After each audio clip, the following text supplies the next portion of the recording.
அனைவருக்கும் வணக்கம். வாசகல்லால் நான், வாசகர்களுக்காக நான்.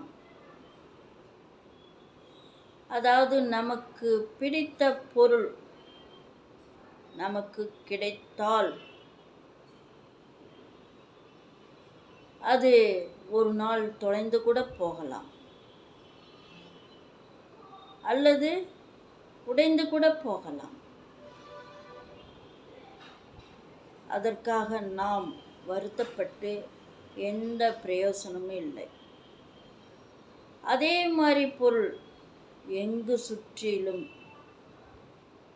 சுற்றி திரிந்தும் எவ்வளவு விலை கொடுத்தும் வாங்கினாலும் கொஞ்சம் அந்த பொருள் வித்தியாசப்பட்டு தான் கிடைக்கும். அதே மாதிரி இல்லையே என்று புலம்பிக்கொண்டே வாழ்வை ஓட்டக்கூடாது. புலம்பலே வாழ்க்கையினுடைய சகிப்பு தன்மை இல்லாமல் புலம்பலாகவே போய்விடும். அடுத்ததாக, நமக்கு பிடித்தமான ஒரு நபர் நமக்கு ஒரு நாள் ஏதாவது ஒரு காரணத்துக்காக அவர்களுடைய நடத்தையிலோ அல்லது அவருடைய பேச்சுக்களிலோ அல்லது அவருடைய குணநலங்கள் மாறுபட்டாலோ நாம் வெறுத்து போகிறதுக்கு வாய்ப்பு உண்டு. அப்படி வெறுத்து போன பிறகு அந்த நபர் அதை நினைத்து வருந்தியும் பிரயோஜனமில்லை, முயற்சி செய்தும் பிரயோஜனமில்லை.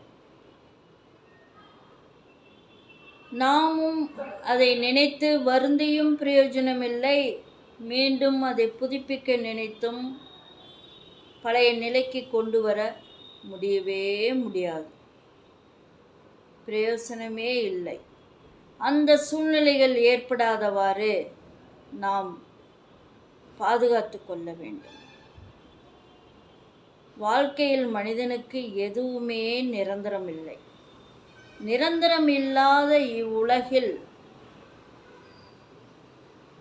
நாம் மனதை பக்குவமாக வாழ பழகி வைத்து கொள்ள வேண்டும். பக்குவம் இருந்தால் கடைசி வரை மன நிம்மதியோடு வாழலாம், மற்றவர்களையும் வாழ வைக்கலாம். மனப்பக்குவம் இழந்தால் நிம்மதி குறைவு, வாழ்வில் தாழ்வுகள் அனைத்தும் உருவாகி மகிழ்ச்சி என்பதற்கு இடமில்லாமல் போய்விடும்.